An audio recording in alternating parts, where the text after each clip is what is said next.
त्याला आनंद झाला. प्रभू कृपाच आहे, देवाला माहीत असावं की माझ्यासोबत काय घडणार आहे. आनंद झाला आणि आता त्याचं नामकरण विधी केलं. त्याचं नाव ठेवलं नंदी. आणि ईश्वराचा अंश असल्यामुळे त्याचं पूर्ण नाव आपण त्याला म्हणतो नंदीकेश्वर, ईश्वराचं स्वरूप. म्हणून ईश्वर हे नाव सुद्धा त्याच्या पुढे जोडलेलं आहे, नंदीश्वर, नंदीकेश्वर. 5 वर्षाचा झाला, वेदशास्त्र संपन्न असणारा. 7 वर्षाचा झाल्यानंतर मित्र आणि वरुणदेव 2 मुनी जे आहेत ना त्यांना पाहण्यासाठी आले. ज्यावेळेला 7 वर्षाचा झाला त्यावेळेला मित्र आणि वरुण नावाचे 2 मुनी पाहण्याकरता आले. आणि त्या नंदीकेश्वराला पाहत असताना ते म्हणू लागले, हे श्लाघ, तुझा पुत्र अत्यंत सुंदर आहे, वेदशास्त्र जाणणारा आहे, वेदशास्त्र पारंगत आहे, हुशार आहे, बुद्धिमत्ता आहे, सर्वस्व आहे.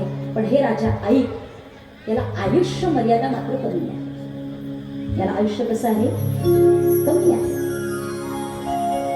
श्लाघ राजाने विचारलं, किती आयुष्य आहे?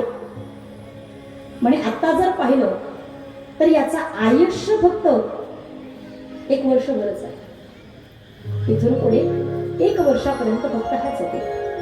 श्लाघ राजा रडू लागला, दुःख करू लागला. हे बाळा, तू 1 वर्षभरापर्यंत जगणार आहे.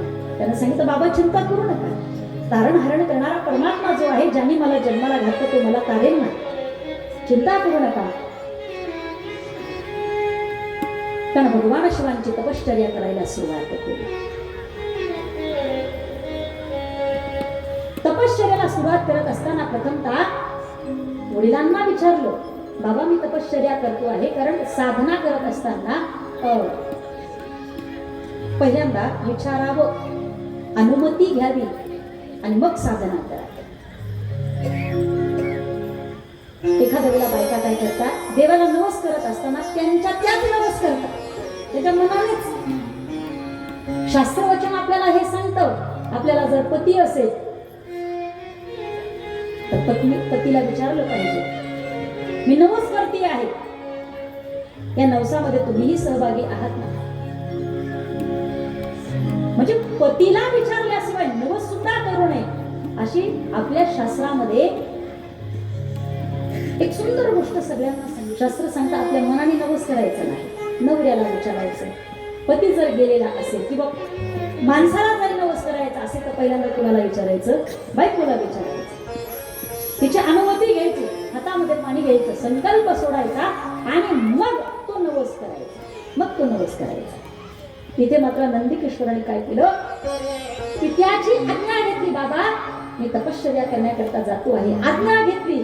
आणि आता ते बाळ जे आहे लहान आहे, पिता म्हणू लागला, हे बाळा तू लहान आहेस, कसा तू तपश्चर्या करू शकशील? त्यांनी सांगितलं, बाबा मला माहित नाही मी कसा तपश्चर्या करेन, पण करेल मात्र हे निश्चित. की त्याला वंदन केलं, 1 प्रदक्षिणा घातली आणि तपश्चर्यासाठी वनाचा त्याने रस्ता भरला. नंदी जो आहे उत्तर तीरावरती पवित्र जागेवरती आलेला आहे,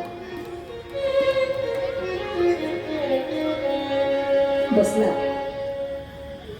आणि ज्यावेळेला ज्या जागेवरती बसला ती पवित्र जागा ही त्यानं पाहून घेतली.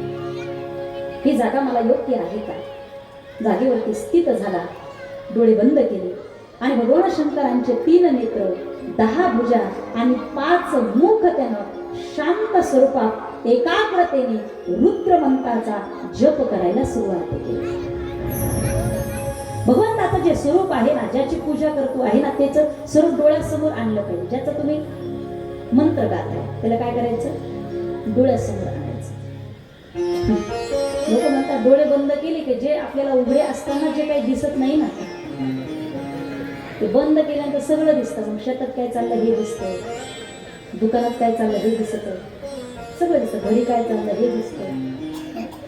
जे उघड्या डोळ्यांनी दिसत नाही ते बंद डोळ्यांनी दिसत असतं. नंदीकेश्वराने काय केलं, डोळे बंद केले आणि त्रिनेत्री असणारा भगवान शंकर यांचं स्वरूप डोळ्यासमोर आणलं आणि रुद्रमंत्राचा जप करायला सुरुवात केली. रुद्रमंत्र गाऊ लागले, बलवान झाले आणि आता त्या बलाच्या तपश्चर्याच्या जोरावरती भगवान परमात्मा नंदीच्या समोर प्रगट झाले आणि म्हणू लागले, हे बाळ तुला काय पाहिजे? सांगितलं, देवा माझी एकच इच्छा आहे, मला आयुष्य कमी आहे. भगवान शंकराने त्याच्याकडे पाहिलं आणि सांगितलं, हे नंदी मी तुला आशीर्वाद देते. तू माझं स्मरण केलं, जप केला, मी तुला आशीर्वाद देतो. तुला एवढा आयुष्य प्राप्त होईल म्हणे किती, जोपर्यंत मी आहे तोपर्यंत तू असणार. जोपर्यंत मी आहे तोपर्यंत तू असणार आहे आणि माझ्या सहवासामध्ये नित्य निरंतर तुला राहावं लागणार आहे. तुला भेटल्याशिवाय जगातला एकही जीव माझ्यापर्यंत येऊ शकणार नाही. सदैव तू माझ्या जवळ राहशील असं मी तुला वरदान केलं आहे. आज जर आपण पाहिलं, भगवान शंकरांच्या जवळ जाण्याच्या अगोदर कोणाचं दर्शन घ्यावं लागलं? नंदिकेश्वराचं. ते दर्शन घेतलं की मग पुढे जायचं. बरं, प्रथा आहे, परंपरा आहे असं नाही. मग शिवपुराणामध्ये वर्णन केलेलं आहे, जो नित्य निरंतर ज्याच्या पाशी राहतो ना त्याला त्याचा स्वभाव माहीत असतो. लक्षात आलं का? बाईला माहिती असते माझा नवरा काय आहे. तुम्ही इकडे बाहेर किती जरी बोलत असले ना, मी असं आहे, मी तसं आहे, गावात आपलं कोणी हात धरू शकत नाही. बाई तुम्ही गपचूप असा, गपचूप असा. तुमचा हात कशा कशाने माखलेला आहे मलाच माहिती पडतं. तुम्ही काय काय उद्योग केले मलाच माहिती आहे, बरोबर? म्हणजे नवऱ्याचा स्वभाव कसा आहे बायकोला माहिती आणि बायकोचा स्वभाव कसा आहे ते नवऱ्याला माहिती. का? कारण दोघंही नितांत जवळ राहतात. तसं भगवान शंकरांच्या जवळ नंदिकेश्वर राहतात. तो कसा आहे हे जाणण्याकरता पहिल्यांदा नंदिकेश्वराच्या जवळ गेले.